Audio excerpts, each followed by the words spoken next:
نام غم ہے۔ اگر آپ مجھے غم کی تعریف پوچھتے ہو تو اپنی مرضی میں اور اللہ کی مرضی میں فرق کا نام غم ہے کہ اللہ کچھ اور چاہتا ہے، بندہ کچھ اور چاہتا ہے، ہوگا وہ جو اللہ چاہے گا تو بندہ دکھی ہو جائے گا، غم زدہ ہو جائے گا۔ لیکن اگر اللہ کی مرضی میں اپنی مرضی کو بندہ گم کر دے تو برستی بارش کا بھی لطف لے گا، کڑکتی دھوپ کا بھی مزہ لے گا، تو تکلیفوں پر بھی وہ راحت محسوس کرے گا کہ یہ میرے رب کی طرف سے ہے، جے سونا میرے دکھ بچ راضی تے میں سکھ نو چلے ڈاؤں، تو اس پر بھی وہ خوش ہوگا، اس پر بھی اسے تسکین ملے گی، تکلیف آنے پہ بھی اس کو راحت نصیب ہوگی، اس لیے کہ وہ اللہ کی تقسیم پہ راضی ہو گیا ہے، اللہ کی رضا میں راضی ہو گیا ہے۔ تو حیات طیبہ کا یہ روپ ہے کہ قناعت کا جوہر مل جائے اور اللہ کی تقسیم پہ راضی ہونے کا مزاج نصیب ہو جائے۔ اللہ اکبر۔ اچھا، جو اللہ کے بندے ہوتے ہیں وہ خوشبو بن کے دماغوں میں تازہ رہتے ہیں اور یاد بن کے دلوں میں زندہ رہتے ہیں۔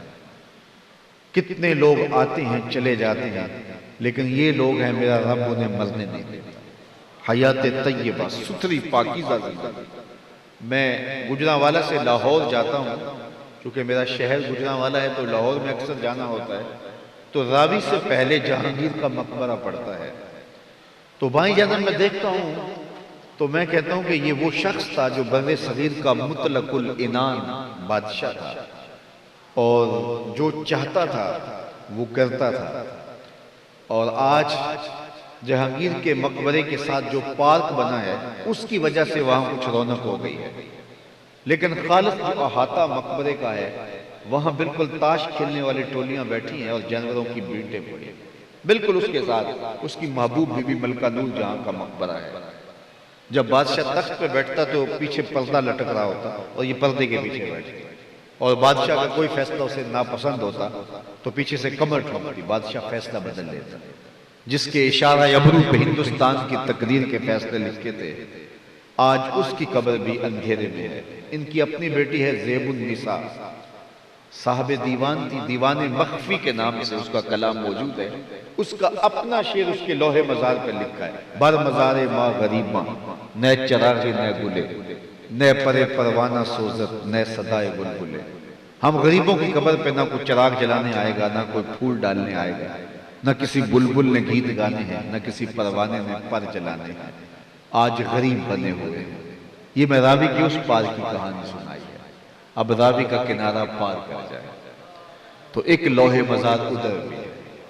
یہاں تو لکھا ہے نا، بر مزار ماں غریباں، نہ چراغے نہ گلے، نہ پرے پروانہ سوزت، نہ صدائے بلبلے، اور وہاں لکھا ہے گنج بخش فیض عالم مظہر نور خدا، ناکساں را پیر کامل کاملاں را۔ یہاں تو جانوروں کی جو ہے وہ بھینٹیں پڑی ہوئی ہیں اور وہاں لوگ قرآن کھول کے بیٹھے ہیں۔ یہاں تو تاش کھیلنے والی ٹولیاں ہیں، وہاں ذکر و درود کی ٹولیاں بیٹھی ہیں۔ یہاں تو چھٹی کے دن کچھ رونق ہوتی، عام دنوں کے اندر یہاں قبرستان کا ماحول، لیکن وہاں دن کو چلے جائیں، رات کو چلے جائیں، رات کے پچھلے پہر چلے جائیں، ورکنگ ڈے چلے جائیں، چھٹی کے دن چلے جائیں، وہاں ہجوم عاشقاں ہی نظر آئے گا۔ کہا جو میرے بن جاتے ہیں پھر میں ان کو مرنے نہیں دیتا، حیات طیبہ عطا کر دے۔ ربعی بن حراش جلیل القدر تابعی گزرے ہیں، ساری زندگی نہیں ہنسے، فرماتے تھے کیا خبر میرا انجام کیا ہوگا۔ جب تک مجھے یہ یقین نہیں ہے کہ میرا انجام کیا ہے تو میں کس بات پہ خوشیاں مناؤں۔ اللہ اکبر۔ حضرت ابی ملیکہ فرماتے ہیں، بخاری کتاب الایمان اٹھائیے، کہتے ہیں میں 30 اصحاب رسول سے ملا ہوں، 30 اصحاب سے ملا ہوں، اور ہر کوئی اپنی آخرت کے بارے میں ڈاڈا فکر مانتا ہے۔ ہر یہ کہتا تھا میرا خاتمہ خیر سے ہو جائے، خاتمہ خیر سے ہو جائے۔ ہم تو 4 نمازیں پڑھ لیں تو بے نمازیوں کو حقیر جاننے لگ جاتے ہیں، لیکن یہ وہ لوگ ہیں جن کی زندگیاں اللہ کے ذکر میں گزرتی ہیں، لیکن اتنا خوف ہے کہ ہمارا خاتمہ خیر پہ ہو جائے۔ رنگا رنگ سہیلیاں پرن کڑے، پر پریا اس کا جانی ہے جس کا توڑ چڑھے۔ جب تک یہ یقین نہ ہو کہ میرا انجام کیا ہو، اتنی دیر تک ڈر لگا رہنا، یہ مومن کی زندگی ہے۔ حضرت باجید بستامی گزر رہے تھے، ایک بڑھیا نے کہا حضرت ایک مسئلہ پوچھنا چاہتے ہیں۔ کہا پوچھئے۔ کہا کہ آپ کی داڑھی اچھی ہے یا میرے گدھے کی دم اچھی ہے؟ یہ کوئی مسئلہ مجھے پوچھے پھر جانے کہاں پائے. لیکن بایزید رو پڑے. کہا بڑھیا تیرے سوال کا جواب فی الحال میرے پاس نہیں، یہ تو مرنے کے بعد ہی بتا سکتا ہوں. حضرت بایزید بستامی کا انتقال ہو گیا. بڑھیا کو خواب میں ملے. کہا اللہ کا شکر ہے میرا خاتمہ ایمان پہ ہو گیا، اب تیرے گدے کی دم کو میری داڑھی سے کیا نسبت ہو سکتی ہے؟ تو بڑھیا نے کہا بتائیے آپ کے رب نے آپ کے ساتھ سلوک کیا کیا؟ تو حضرت بایزید کہتے ہیں جب میں مالک کے حضور پیش ہوا تو آواز آئی ہے بوڑھے بتا میرے پاس کیا لے کر آیا. 72 سال کی عمر میں انتقال ہوا تھا. تو آواز آئی ہے بوڑھے بتا میرے پاس کیا لے کر آیا. تو میں نے عرض کی مالک بادشاہوں کی چوکھٹ پہ جب فقیر آئے تو انہیں شہنشاہ یہ تو نہیں پوچھا کرتے کیا لے کر آئے، فقیروں کو تو یہی پوچھا جاتا ہے کیا لینے آئے ہو. میں لے کر کچھ نہیں آیا، تیری رحمت کا سوالی بن کے آیا ہے. اللہ نے بغیر حساب کی میری مغفرت کر. تو جب تک یہ یقین نہ ہو کہ میرا انجام کیا ہے، دیکھیے کتنے کتنے بڑے لوگ تھے، انجام کیا ہوا. بلعم بن باورہ کا ذکر پڑھتے ہیں آپ. یہ بنی اسرائیل کا مستجاب الدعوات ولی تھا. جب ہاتھ پھیلا کے دعا مانگتا تو منہ پر بعد میں پھیرتا، قبولیت پہلے. لیکن لڑکا اور کہاں گرا، پھر اسی کے بارے میں قرآن نے کہا مَثَلُهُ كَمَثَلِ الْكَلْبِ، اس کی مثال کتے کی مثال. زبان لٹک گئی، زمین چاٹتا تھا مستجاب الدعوات، لیکن لڑک کے کہاں گیا.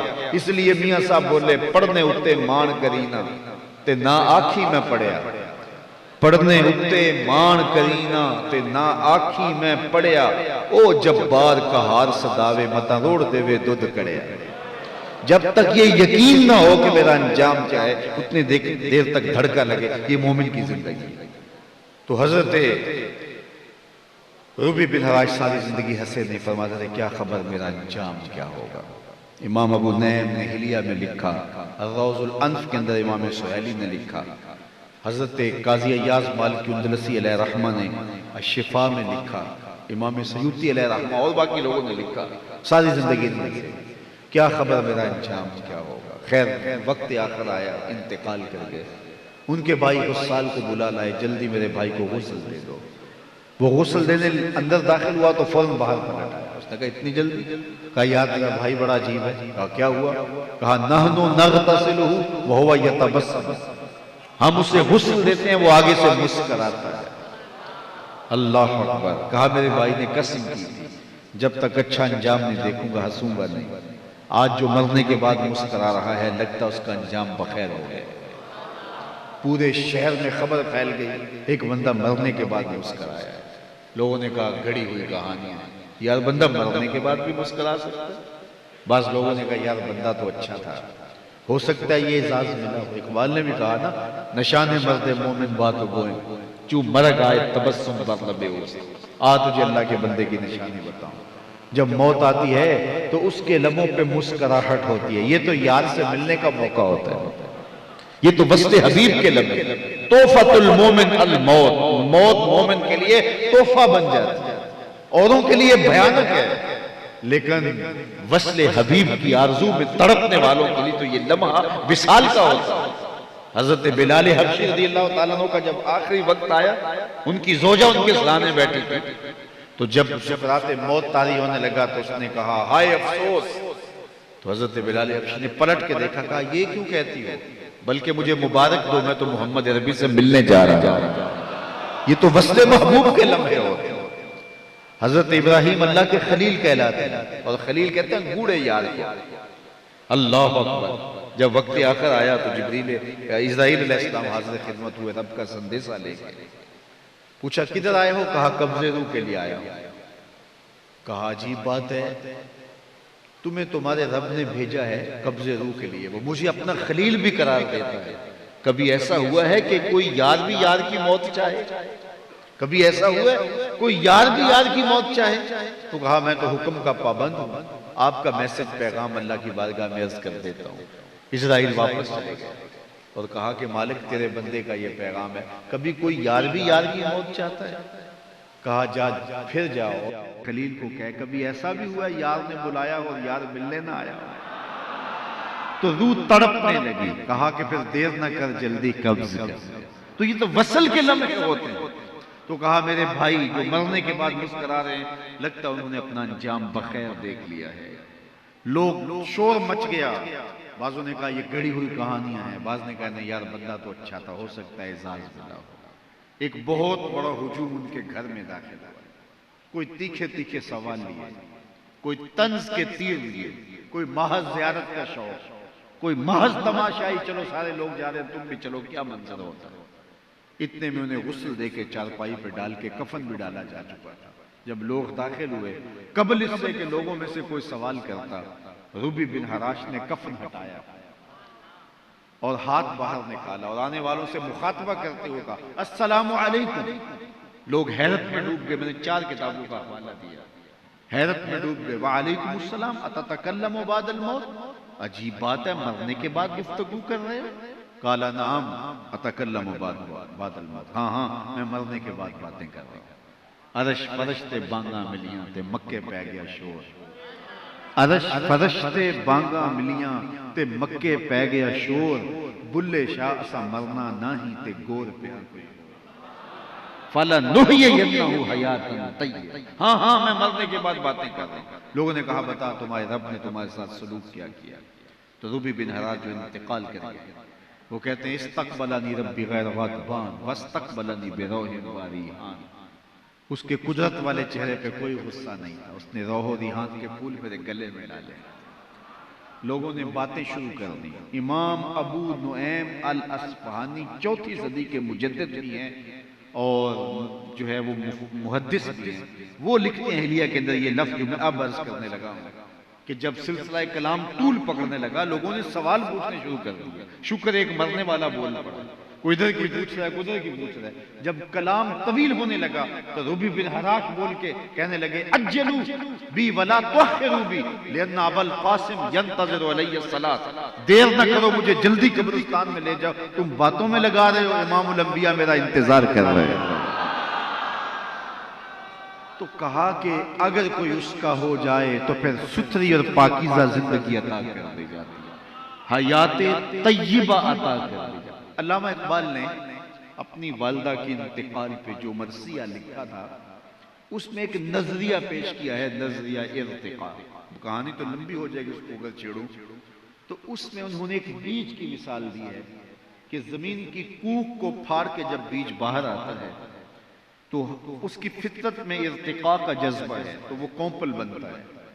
اب وہ مزید آگے بڑھنا چاہتا ہے تو کونپل سے شاخ بنتا ہے، شاخ سے پھر وہ پتے بنتے ہیں، پتوں سے پھر وہ کلیاں بنتی ہیں، کلیوں سے پھر پھول بنتے ہیں، پھول سے پھر پھل بنتا ہے۔ اس عالم رنگ و بو میں اس سے بڑھ کر ارتقائی کوئی اور مرحلہ باقی نہیں بچا تھا، وہ پھل پک کے پھر بیج بن جاتا ہے۔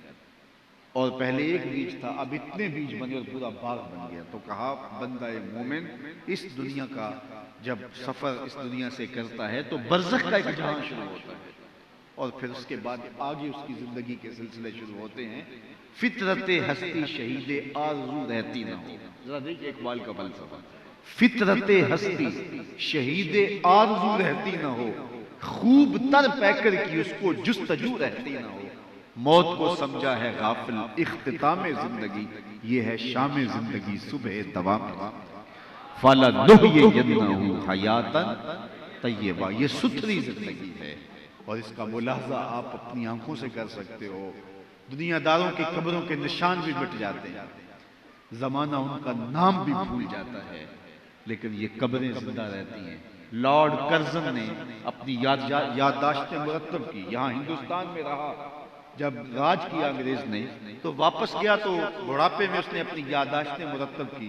تو لارڈ کرزن نے اپنی یادداشتوں میں لکھا کہ بر صغیر پاک و ہند کے اندر میں نے عجیب منظر دیکھا کہ اجمیر میں ایک قبر ہے جو پورے ہندوستان پہ حکومت کرتی ہے، یہ ہے حیات طیبہ کا روح۔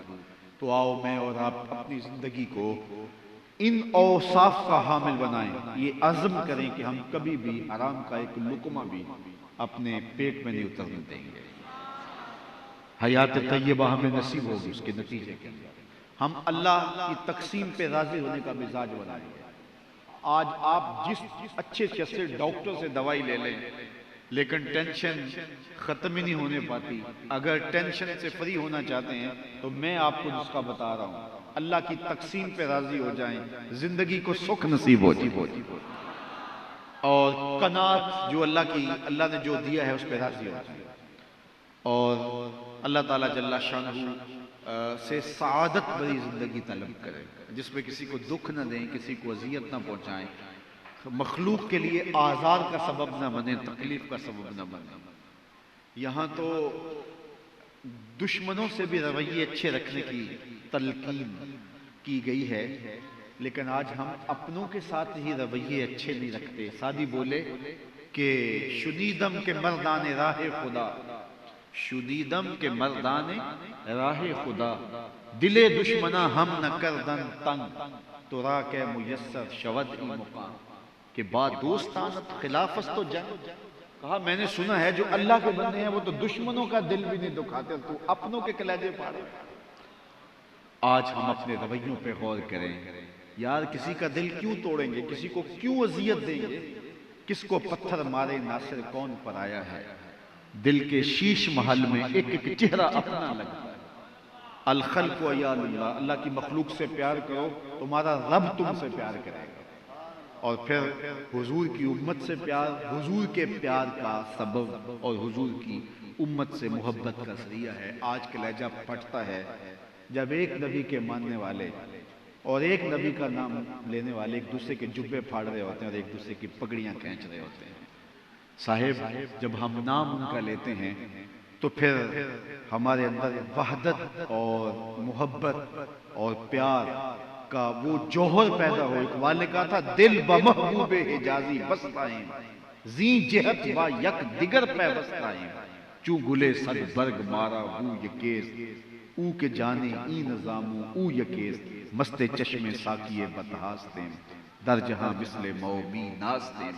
وہ میرے استاد جھوم کے ایک شعر پڑھا کرتے تھے کہ محمد کی وساطت سے محبت تیری میری ہے، محمد کی وساطت سے محبت تیری میری ہے، محبت اصل ہے ان کی نہ تیری ہے نہ میری۔ تو جب ہم ان کی محبت کا دعویٰ رکھتے ہیں تو پھر ہم کیوں گروہوں میں بٹ گئے اور ایک دوسرے کے جبے اور امامے کیوں پھاڑنے لگے؟ اور صاحب اگر ہم اس شغل میں لگیں گے تو پھر جو مرضی دشمن ہمارے ساتھ کھیل کھیلتا رہے، جب تمہارے آقا کی اہانت پوری دنیا پہ ہو رہے ہو تو کوئی جواز باقی رہ جاتا ہے کہ تم آپس میں ایک دوسرے سے لڑو؟ کوئی صورت باقی رہ جاتی ہے کہ تم ایک دوسرے کے امامے کھینچو اور پگڑیاں اتارو ایک دوسرے کی؟ جبکہ پوری کائنات کے اوپر یہود و حنود اس پہ تلے ہوئے ہو کہ ان کو اذیت دینی ہے، ان کے پیغمبر حسن و جمال کے خاکے تراشنے ہیں۔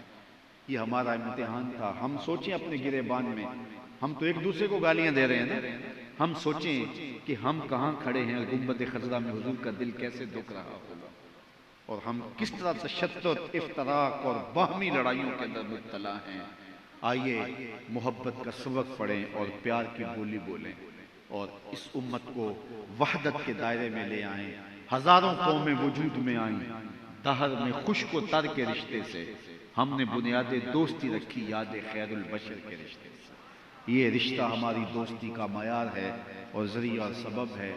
میری دعا ہے اللہ اس خانقاہ کو، اس ادارے کو، اس درس گاہ کو، اس علمی گہوارے اور آماج گاہ کو قیامت تک آباد رکھے، اس کی روشنیاں سلامت رہے، اور حضرت کو، ان کے رفقائے کار کو، ادارے کے ایک ایک بچے کو، بلکہ جو اس کے معاونین ہیں ان کو جزائے خیر دے، بلکہ جو بازار سے گزرتے ہوئے اس ادارے کو محبت کی نظر سے دیکھتے بھی ہیں، اللہ انہیں بھی جزا عطا فرمائے۔ وآخر دعوانا ان الحمد للہ رب العالمین۔